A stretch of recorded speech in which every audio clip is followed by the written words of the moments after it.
Hello, strong people. Week 8, day 1, and the final week of this off-season block.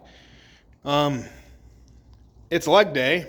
What we would be doing right now if we weren't injured would be a 1 rep max squat, just a good old-fashioned squat, and that hurts. Because that was like the whole thing. That was what I wanted to do this prep, improve my squat. So I would have been able to test it today, and it's just not going to happen. No, really stupid to do that. So I'm going to do a lot of the same movements I did last week for leg day. Maybe add in some RDLs or something light, really long on the way down. Try to get some sort of tension in the hamstrings without overloading the spine. That hurts. It bothers me to not be able to do a 1 rep max squat today. But I'm excited to just be able to train. So might try to rig up the belt squat a little bit better today, maybe get a little more tension. I threw on some lifters today too, so I don't know if that'll help more quad activation or whatever, but that was kind of the goal.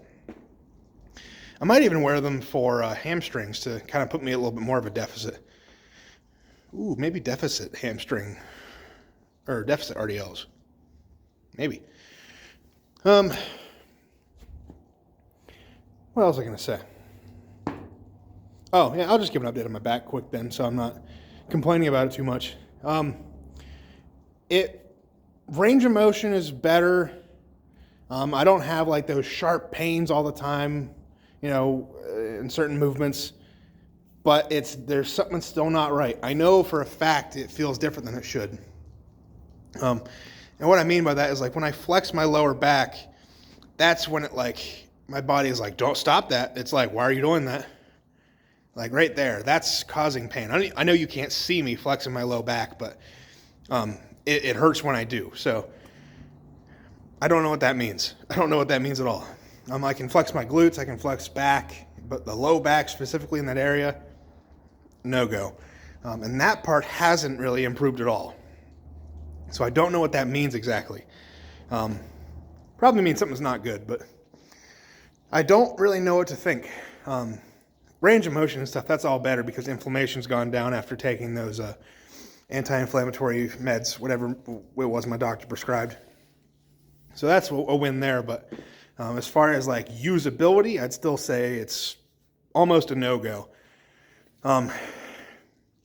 Just because if I'm standing here using my lower back just to flex, just to feel it out, and that hurts, I can't imagine loading it in a movement where I'm going to use my back is going to feel any better. It just doesn't quite make sense to me. So I don't really know what else to say as far as that, but I'm just excited to be able to train a little bit. So, I know what else I was going to say. There is a Pro-Am officially announced. So I know I mentioned one before, how it was going to be in May sometime. It is moved back to August. Well, I say moved back to, but it was never officially announced for May. That was the original plan. Things fell through, not to the fault of the promoter at all. He didn't do anything wrong.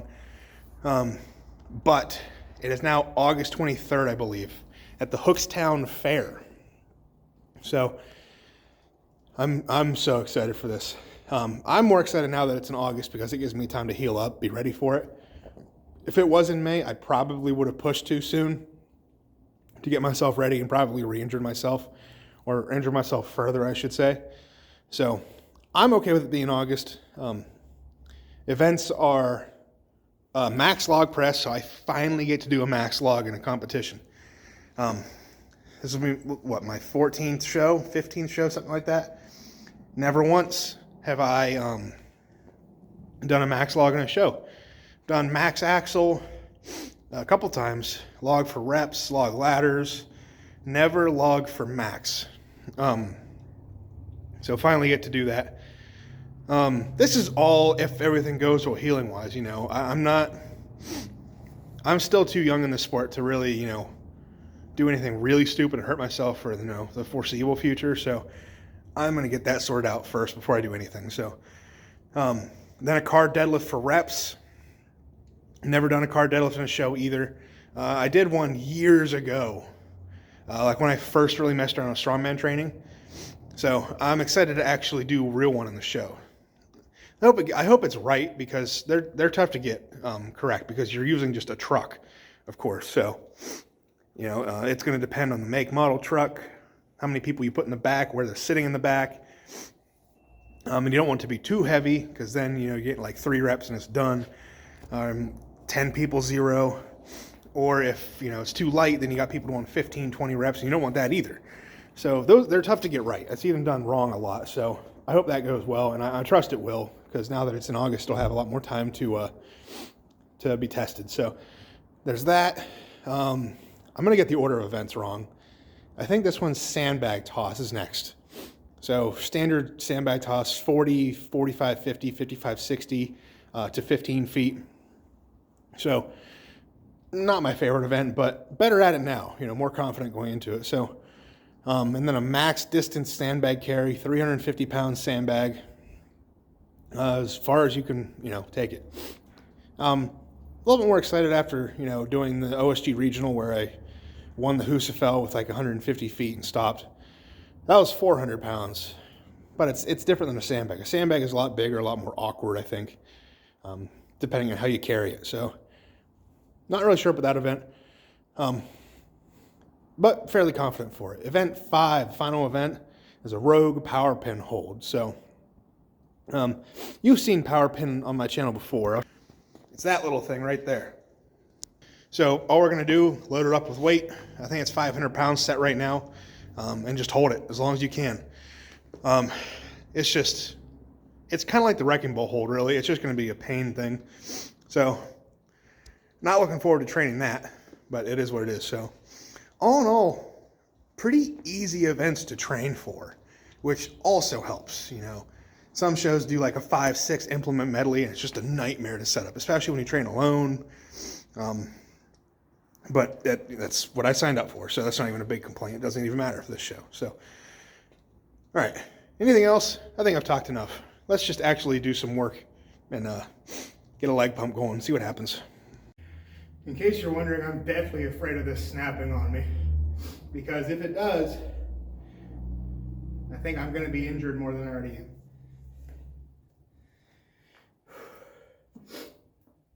My quads are already on fire. I did one set, and I'm already a little bit toasted.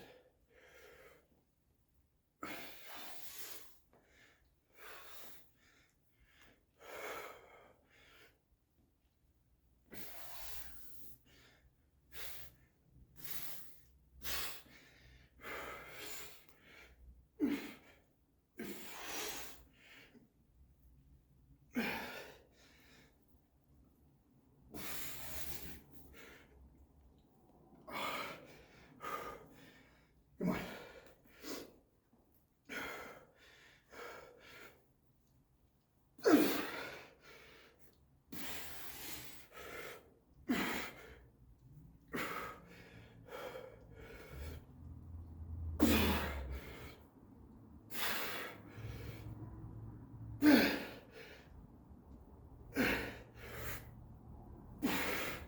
Ooh, all right, I'm gonna fall.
Oh God.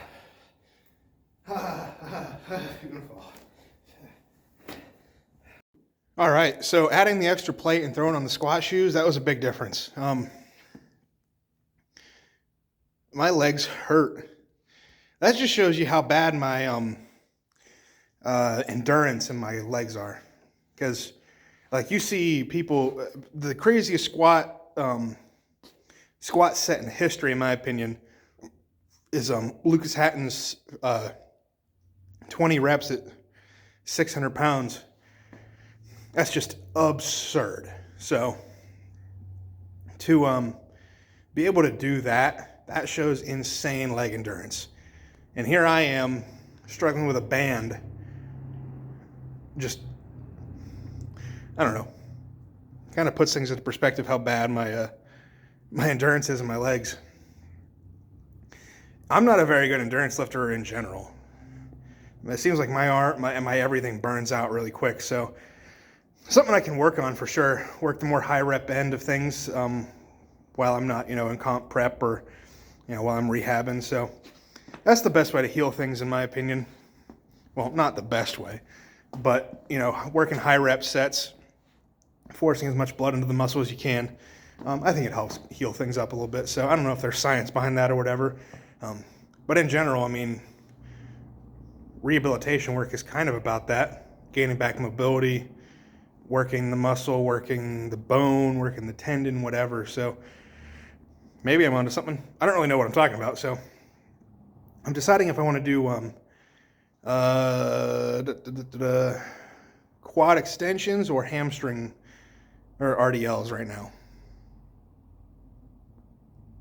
I think I just want to annihilate my quads, just full stop.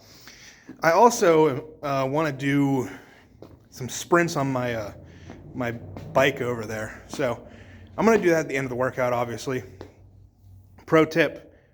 Well, not a pro, but a good tip. Cardio should go either way before weightlifting, like in the morning, fasted, or, I don't know if fasted cardio really makes that much of a difference, but a lot of people seem to like it. So cardio fasted in the morning makes sense because then you can refuel throughout the day, be ready for a lift at nighttime. But if you do them, simultaneously, like lifting then cardio or cardio then lifting, do lifting first. You need those glycogen storages to be able to lift well. You can kind of through cardio or whatever, especially if it's just like steady state walking or, stair stepper or whatever. But, if you're lifting and you're weak because you just ran 3 miles or you were just on the stair stepper for a few, I don't know how many, 150,000 steps. I don't know what you guys do. And then you're going to go do legs after that. Not a good idea. You're going to feel terrible. So do cardio after lifting or way before so you have time in the middle to refuel. So like my little mini tip there. All right, we're going to move on to quads, just to annihilate them totally, and then go on to hamstrings. Transition, just doing these single leg feels better.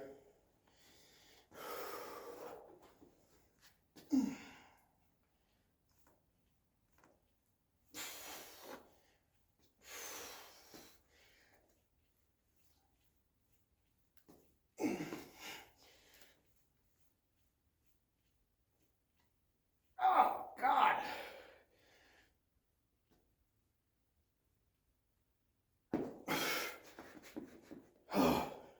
Nothing left. I've only done like a few sets on that, a few sets on this now, and they're just toasted.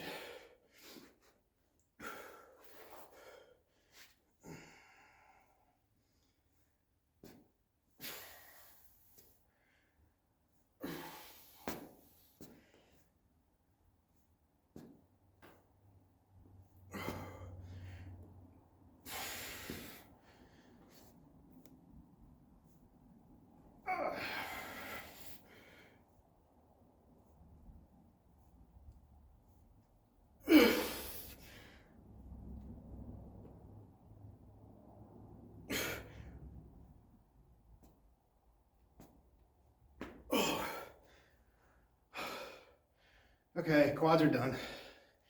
This is definitely going to impact my performance on the bike over there, but that's okay. That was the plan. So on to hamstrings.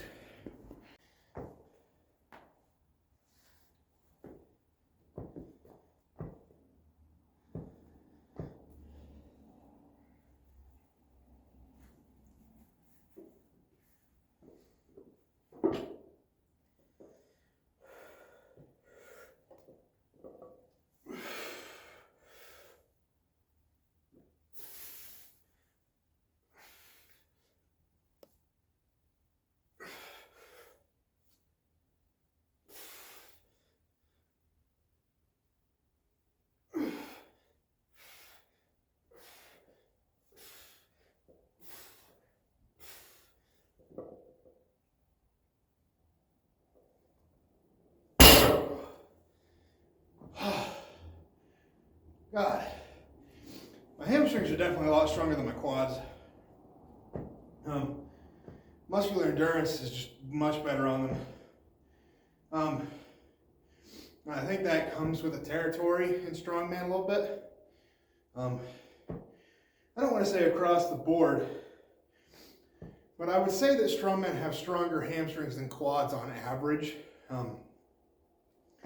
because we aren't really tested in squat all the time. So we don't need to have, super strong legs in that manner. You obviously need to have strong legs to be able to push press, to push a truck, pull a truck. A lot of front squat stuff, like sandbag loads, Atlas stones, whatever. Those obviously need leg strength, but in general, I'm going to talk more about me. I definitely have stronger hamstrings, so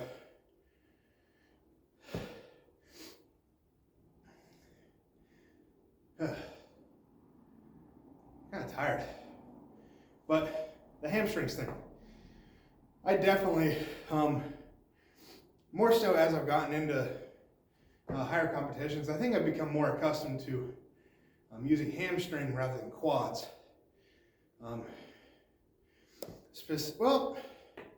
Specifically on suited deads, it was more of an RDL for me than it was a true deadlift, because I was using the suit to get the pop off the floor, so not much quad drive was needed. And in general, anything I pick off the floor, I use a lot of hamstrings. And then a lot of my squats are high box squats, where it's mostly hip drive rather than quad drive. Not that it's not there. You obviously need strong quads, but for me, I'm definitely what I'd say is a hamstring dominant lifter. So I can hammer them hamstrings pretty hard. But hamstrings, when they're really pumped up and worn out, it's so hard to walk. I'm also trying to be very careful here that I'm not using lower back or anything. I'm just kind of popping my hamstrings up a little bit. Trying to keep tension on by not fully locking out. Try to be a little more slow and controlled. Try to really feel the hamstrings contract on this set.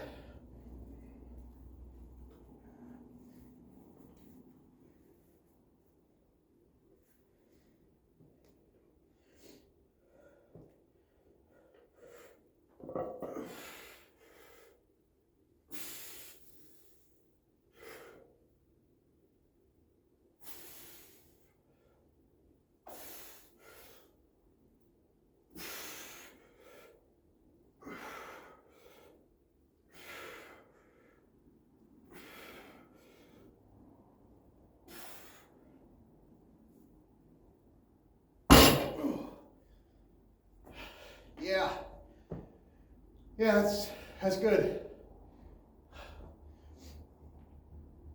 Training like a bodybuilder is kind of weird.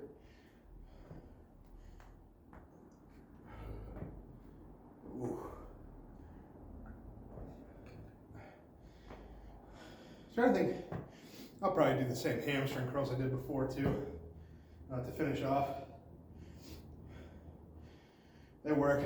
I'm gonna do one more set of this and probably call it on the video. So I don't want to rest as long as I did the last set. So give me a few seconds, we'll go again.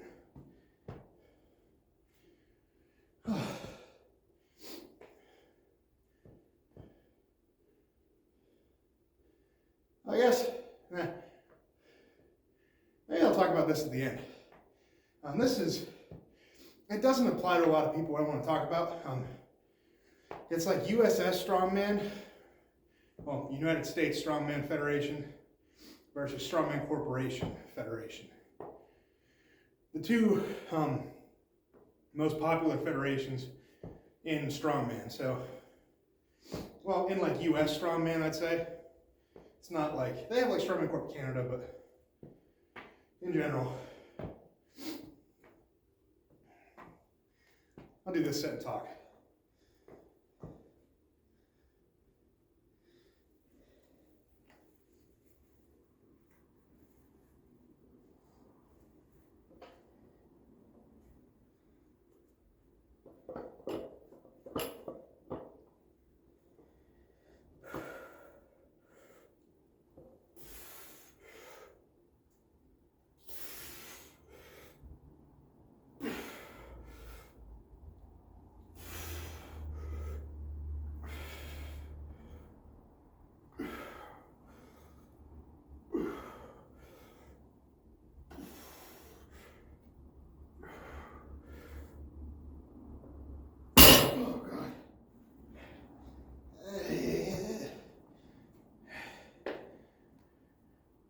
All right, hamstrings are done. I hurt everywhere.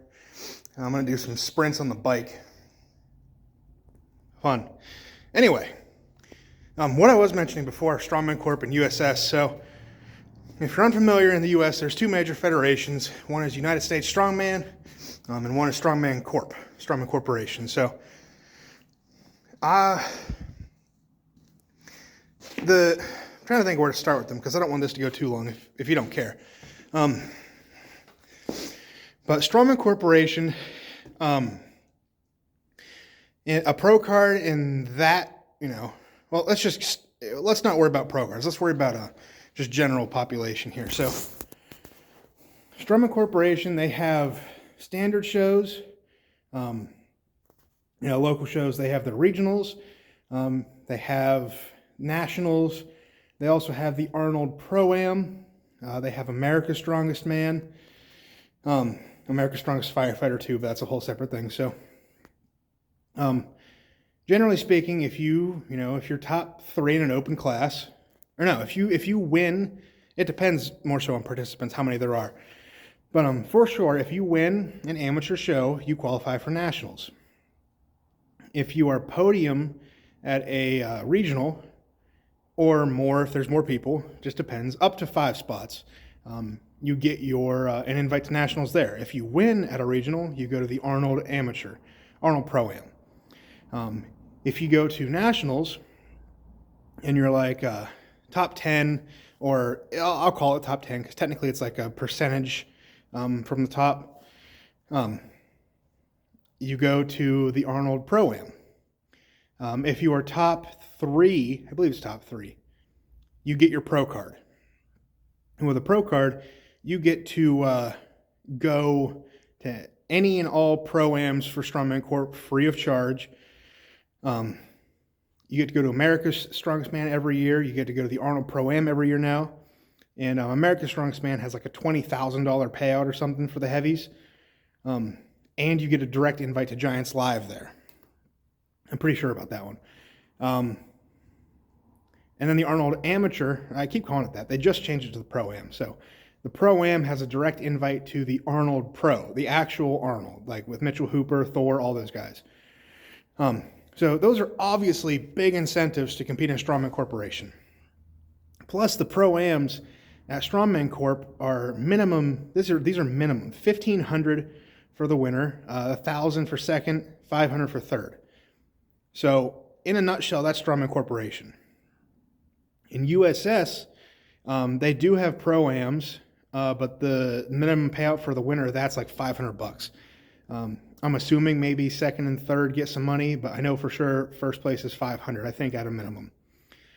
At USS, the winner of the amateur classes gets an invite to nationals, or top 3 in an open class. So a lot easier to qualify for your nationals bid there. Nationals has a ton of people. I mean, it's huge, like 500 people or something crazy. But you're going to have that whenever you allow so many people into it through qualifying, the way that you have it set up. So I don't know exactly where you even go, if you can go anywhere from winning nationals. I think they may let you go to like the international or something. But USS Pro shows, if you win that, you qualify for the international show. And then from there, if you win that, if you win a pro show, you go to the international pro. If you're podium there, you get contracted as a professional athlete under USS, and they pay you out like $200, $250 a month or something like that. So, and then past that, There's a few guys that have gone to like Strongman Champions League, which is overseas. There's no U.S. shows, so obviously that can be a challenge. Whether I don't know if SCL pays for all that stuff. They might not. I don't know. But either way, you got to take off work to go overseas to do a show like that, and it's kind of crazy. So, plus you have Pro Strongman League and OSG in the mix now. But with all that being said, it seems very hard to justify doing USS shows. I understand the monthly paycheck sounds very nice. That's a big incentive if you're in it for the money. If you're looking at going as far as you can as an athlete, maybe you don't want to go that way. Maybe you want to go Strongman Corp because you can go to Americas, you can go to Giants Live from there, you can go to the Arnold. It seems like it's more direct in a Strongman Corp's way. So, and I'm not saying one's better. Like as far as how they are ran at the base level at an amateur show, you won't know the difference between a Strongman Corp or a USS show. They're going to be run pretty much the same. It's going to depend on the promoter. So, from what I hear, the USS Nationals runs very well. I don't have any complaints as far as that. But as far as someone trying to go to the next level, it seems hard to pick USS. That's the only thing I was saying. So, I doubt any of the people that I was in the comment section, this was like a Facebook post I was talking about just because I like to talk strongman, and people were wondering why we weren't signing up for pro-ams, that has a paycheck at the end of the day. And my response, like a lot of other people's, it's just because there isn't much value in USS from what we see. And actually, it's been like 3 years that they've been paying USS pros. So I just found out like now. So to me, that's kind of a marketing issue when you don't advertise that you pay out your pros, the top pros. That seems like a fault of the business in a way. I mean, if more people knew that, I think more people would probably do it, maybe. Or at least try to earn that pro card, try to earn that contract, and then go compete in Strongman Corp, using that money to fuel your next step to the next level. So I'm not saying you can't get there through USS, but it's going to be a more roundabout way, it sounds like. So Strongman Corp has that direct line. But that was a lot of blabbering for someone that might not, care about strongman at the amateur level or the pro level in that in depth. So I hope that wasn't too boring. Also, I hope I educated you as to what the difference in the major federations in the U.S. are. So I think I covered all I wanted to talk about that. Maybe not. I don't know. But I'm going to go do sprints on that bike now and try not to cry. The worst part about this bike in here right now is because it's one of those ones that like gives off all the air, whatever. What are those even called? Assault bike? Assault bike. It's cold in here, so it's blowing like freezing air in my face. So whatever. That's a minor complaint, but decent leg day. Got a decent pump. That's all I really got. So until next time, go out, get strong, stay strong, and I'll see you guys in the next one. Peace.